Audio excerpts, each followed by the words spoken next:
सभी को नमस्कार। गर्भावस्था में पौष्टिक तत्वों की मांग पर आज हम चर्चा करने जा रहे हैं। सर्वप्रथम अपन कैलोरी के बारे में डिस्कशन करेंगे। गर्भावस्था में कैलोरी की मांग बढ़ जाती है। गर्भावस्था में गर्भिणी के वजन एवं शरीर के आकार में वृद्धि होती है और इन दोनों ही वृद्धि से क्या होता है, मेटाबॉलिक रेट बढ़ जाती है। मेटाबॉलिक रेट बढ़ जाती है तो हमें कैलोरी की अतिरिक्त आवश्यकता हो जाती है। गर्भावस्था में ये जो प्रारंभिक 2-3 महीना होते हैं उनमें वृद्धि जो होती है बिल्कुल न के बराबर होती है और अंतिम 2-3 माह में जो शिशु की वृद्धि है वो बहुत अधिक होती है और विकास भी बहुत तीव्रता से होता है। अतः गर्भवती स्त्री का क्या होता है, शारीरिक वजन भी बढ़ जाता है, शरीर का क्षेत्रफल भी बढ़ जाता है। इसलिए ICMR ने के जो भोज्य विशेषज्ञ थे उन्होंने गर्भावस्था में 300 किलो कैलोरी अतिरिक्त ऊर्जा की आवश्यकता बताई है। कैलोरी की प्राप्ति हेतु अनाजों का उपयोग किया जाना चाहिए, परंतु ये भी बहुत अधिक नहीं करना चाहिए क्योंकि वसा का उपयोग अगर अधिक नहीं किया जाना चाहिए और अगर हम थोड़ा थोड़ा भोजन 5-6 बार में गर्भवती स्त्री को ग्रहण करना चाहिए, एक बार में भरपेट भोजन भी नहीं ग्रहण करना चाहिए।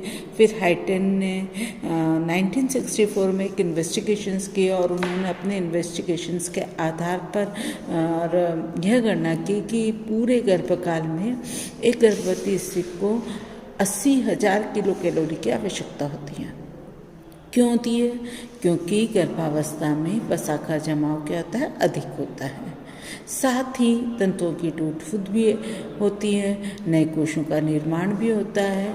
इसमें से 40,000 किलो कैलोरी तो ऊर्जा वसा संग्रह हेतु उपयोग में ले ली जाती है और 40,000 किलो कैलोरी ऊर्जा तंतुओं की टूट फूट और मरम्मत तथा नए कोशों के निर्माण के लिए उपयोग में ली जाती है। अच्छा, इस गणना के आधार पर गर्भवती स्त्री को ये गणना किस गर्भवती स्त्री पे की गई वो मैं आपको बताना चाह रही हूँ कि ये उच्च पोषण स्तर जिनका था उनके लिए गणना की गई और उन्होंने पूरे गर्भकाल के दौरान 12.5 kg वेट बढ़ाया। ठीक है। इसके विपरीत जो विकासशील देश होते हैं वहाँ पर जो महिलाएं कुपोषण का शिकार होती है वो पूरे गर्भकाल के दौरान केवल 6 kg वजन ही बढ़ाती है और उन्हें केवल 400 किलो कैलोरी ही ऊर्जा की आवश्यकता होती है। परंतु ऐसी माताएं अपरिपक्व शिशु को प्रसव के समय से पूर्व ही जन्म दे देती है, अर्थात प्रीमेच्योर बर्थ होता है और शिशु में जीवन जीने की क्षमता भी क्या हो जाती है, कम हो जाती है। अच्छा, अब मैं आपको बताती हूँ कि खाद्य एवं कृषि संगठन समिति जिसे हम FAO कमेटी ने भी 1957 में एक गर्भवती स्त्री का पूरे गर्भकाल में 40,000 किलो कैलोरी अतिरिक्त ऊर्जा की आवश्यकता बताई।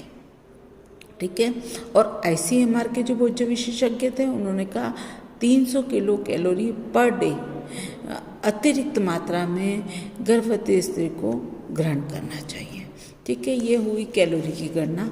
अब अपन आते हैं प्रोटीन की गणना कैसे करेंगे और प्रोटीन की गर्भवती स्त्री को कितनी आवश्यकता होती है उस पर चर्चा करते हैं। गर्भकाल में गर्भिणी को सामान्य स्त्रियों की अपेक्षा अधिक प्रोटीन की आवश्यकता होती है। गर्भस्थ शिशु के शरीर निर्माण और गर्भवती स्त्री की जो ऊतक हैं जिनकी टूट फूट की मरम्मत हेतु और नए टिश्यूज़ के निर्माण हेतु उन्हें अतिरिक्त प्रोटीन की आवश्यकता होती है।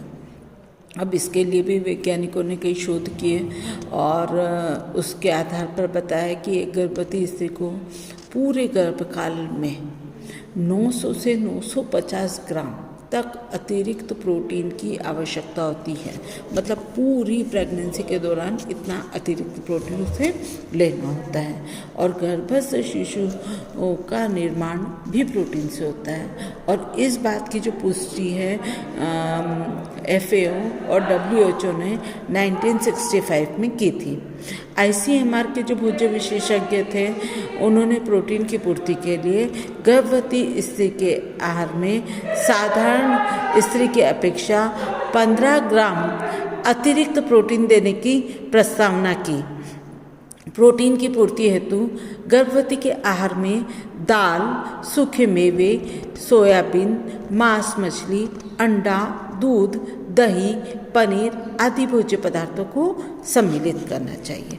ठीक है, तो इनके द्वारा क्या उसे प्रोटीन अधिक मात्रा में प्राप्त होगा। सोयाबीन में सर्वाधिक प्रोटीन मतलब 42% होता है और इसे गरीबों का मांस भी कहते हैं क्योंकि इसका स्वाद बहुत हद तक मांस से मिलता जुलता होता है और वेजिटेरियन जो मदर जो होती है उसके लिए सोयाबीन का प्रयोग भी बहुत अच्छा रहता है।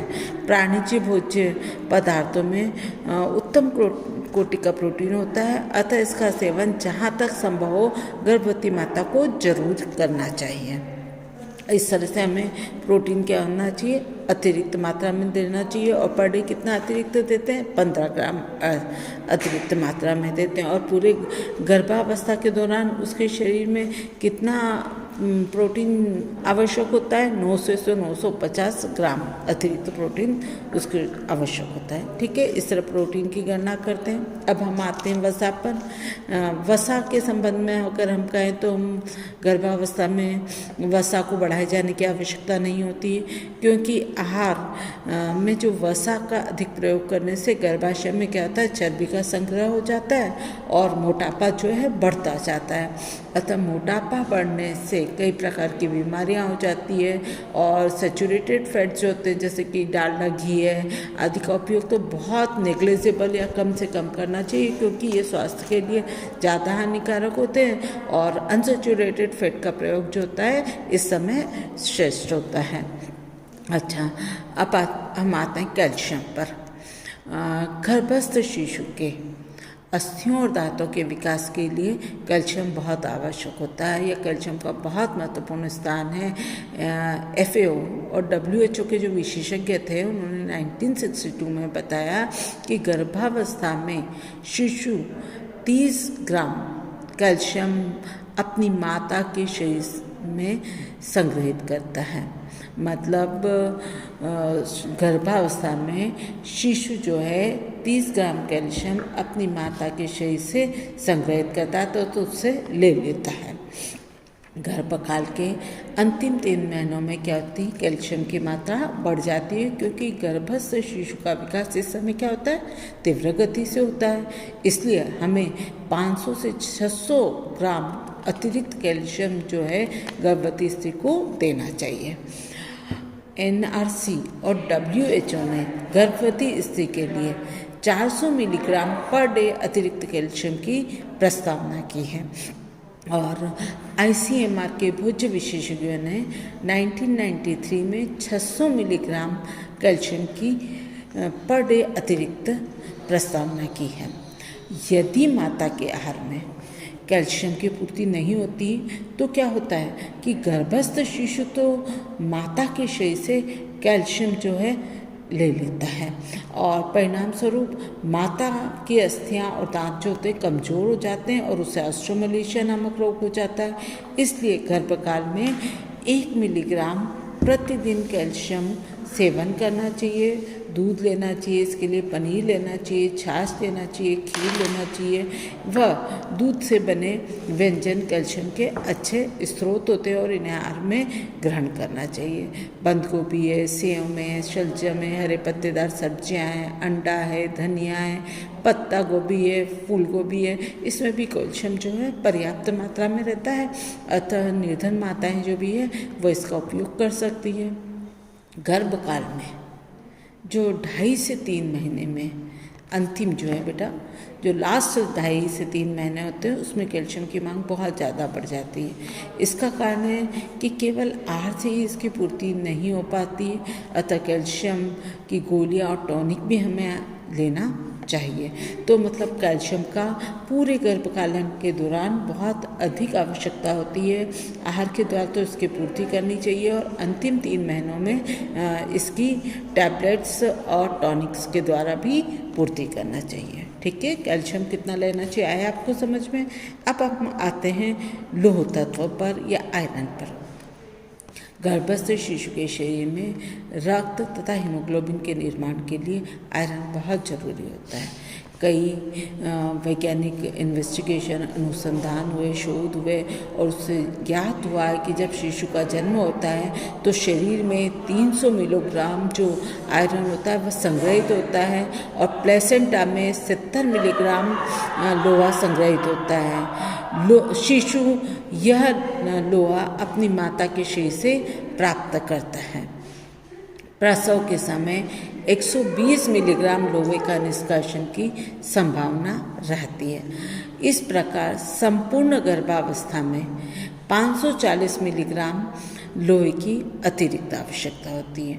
ठीक है, तो टोटल कितनी अतिरिक्त आवश्यकता होती है? 540 मिलीग्राम अतिरिक्त लोहे की आवश्यकता होती है। नवजात शिशु लोहा माता के शरीर से अवशोषित करता है। यदि माता के आहार में पर्याप्त मात्रा में आयरन नहीं होता है तो शिशु माता के शरीर से आयरन अवशोषित कर लेता है, जिसके कारण माता क्या हो जाती है?